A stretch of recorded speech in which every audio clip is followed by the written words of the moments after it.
Hello बच्चों, मैं हूं एस.एन. त्रिपाठी सर। आप सभी का रुद्रा एकेडमी के यूट्यूब चैनल पर स्वागत है। आज मैं क्लास 10th की फिजिक्स को पढ़ूंगा, जिसमें हम लोग फिजिक्स का जो पहला चैप्टर है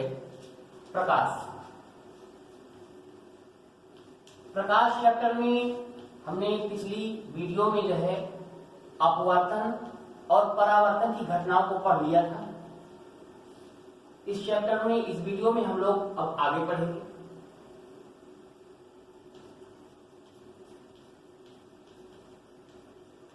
ये तो हमारा चैप्टर का नाम था प्रकाश। एक बार फिर से याद दिला दूं कि प्रकाश होता क्या है। प्रकाश बेटा एक प्रकार की ऊर्जा है जिसके माध्यम से हमें वस्तुएं दिखाई देती हैं, ठीक है, जो हमारी आंखों में संवेदना उत्पन्न करता है, जिससे हमें वस्तुएं दिखाई देने लगती हैं, ठीक है। परावर्तन और अपवर्तन को हम लोगों ने पढ़ लिया था। आज हम लोग पढ़ेंगे गोलीय दर्पण। गोलीय दर्पण, तो ये गोलीय दर्पण है क्या? अगर हम बात करें कि गोलीय दर्पण क्या है, तो किसी कांच का, कोई अगर कांच है और खोखला कांच है और गोलाकार है बेटा, ठीक है, खोखला कोई गोल है, गोलाकार कांच है और उसके हम जो है टुकड़े कर दें। क्या कर दें? टुकड़े कर दें। तो जो ये टुकड़े हमें प्राप्त होंगे, ये टुकड़े हमारे जो है गोलीय दर्पण कहलाएंगे। कब? जब हम इन्हीं दर्पण, इसी गोले के किसी एक सरफेस पर पॉलिश कर दें, तो देखेंगे कि अगर हम कोई भी कांच का खोखला गोलाकार टुकड़ा, मतलब कांच में, और उसके भाग करें मतलब उसको काट करके दो भाग करें, तो जो हमारे भाग प्राप्त होंगे यही दर्पण बनेंगे। और इन भागों में हमको पॉलिश करना पड़ेगा। पॉलिश जब करेंगे तभी ये दर्पण बन पाएगा। अगर हम अंदर की तरफ पॉलिश कर देते हैं, अंदर की तरफ पॉलिश करेंगे, तो ये हमारा अवतल दर्पण कहलाएगा। बाहर की तरफ अगर हम करते हैं तो ये हमारा उत्तल दर्पण कहलाएगा, ठीक है। इस बात का ध्यान रखेंगे सभी बच्चे। तो यहां पर ये तो गोलीय दर्पण है। गोलीय दर्पण में हम लिख सकते हैं गोलीय दर्पण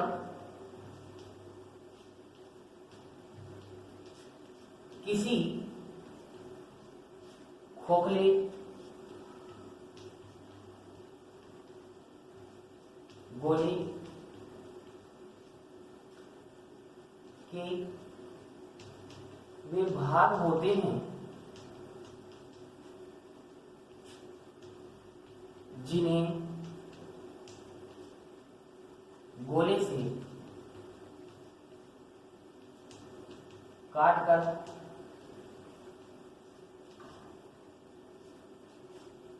प्राप्त किया जाता है या तैयार करते हैं, प्राप्त करते हैं, तथा इन भागों में यदि किसी पेंट, ठीक है, या पॉलिश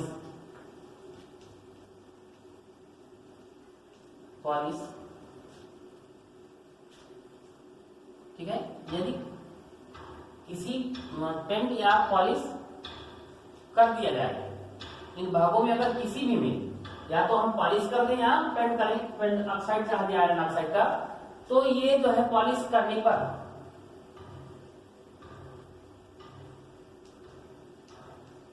तो ये भाग चमकीले हो जाते हैं, चमकने लगते हैं, जिससे प्रकाश का परावर्तन होता है। प्रकाश का परावर्तन होता है, ठीक है। तो ये तो रही गोलीय दर्पण की बात कि गोलीय दर्पण है क्या।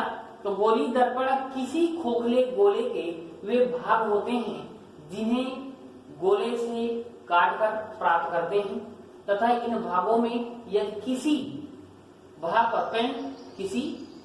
पर पेंट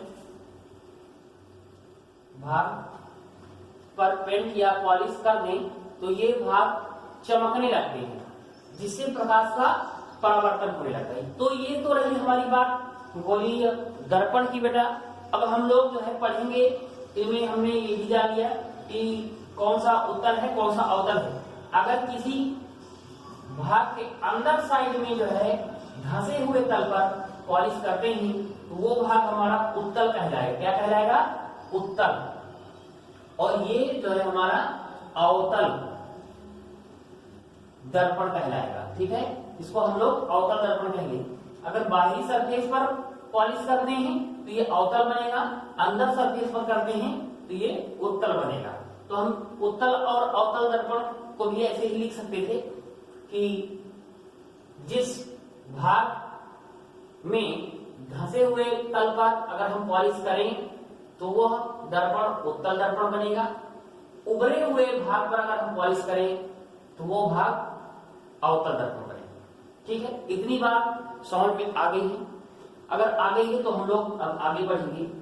अब हम लोग पढ़ेंगे दर्पण से संबंधित कुछ परिभाषाओं के बारे में। दर्पण से संबंधित कुछ परिभाषाएं हैं जिनको हम लोग पढ़ेंगे। चित्र नहीं बना, नोट कर लीजिए। तो अब हम लोग जो है कुछ दर्पण से रिलेटेड परिभाषाएं पढ़ेंगे। तो परिभाषाओं में कुछ चीजें आती हैं। पहले तो आता है दर्पण का ध्रुव की बात करेंगे कि दर्पण का ध्रुव होता क्या है। तो ये तो रहा हमारा, मान लिया जाए दर्पण। ठीक है, एक साइड में इसके मान लिया जाए पॉलिश कर दिया। तो जो दर्पण का भाग है अगर इसका हम हाफ करें तो हाफ ये, और इसी से मिलाने वाली जो लाइन जहां पर भी इस दर्पण के सरफेस को टच करेंगे जिस पॉइंट पर, वही पॉइंट हमारा दर्पण का ध्रुव कहलाता है बेटा। ठीक है, दूसरी बात इसमें आती है वक्रता केंद्र। तो वक्रता केंद्र क्या है? अगर हम, चूंकि ये जो दर्पण है ये गोले का ही भाग है इस प्रकार से, तो दर्पण का जो केंद्र होगा, गोले के केंद्र को ही हम लोग वक्रता केंद्र कहते हैं। ठीक है, मतलब कि कोई भी दर्पण है, उस दर्पण जिस गोले से बना हुआ है उस गोले का जो केंद्र होगा वही इस दर्पण का भी केंद्र कहलाएगा। तो ये हमारा वक्रता केंद्र कहलाएगा। ठीक है, वक्रता केंद्र। अब अगर हम बात करें वक्रता त्रिज्या की, तो वक्रता केंद्र से जो ध्रुव पॉइंट को मिलाने वाली लाइन है, जितनी भी दूरी है इसकी, यानी C से P तक की जो दूरी है, यही हमारी हो जाएगी क्या?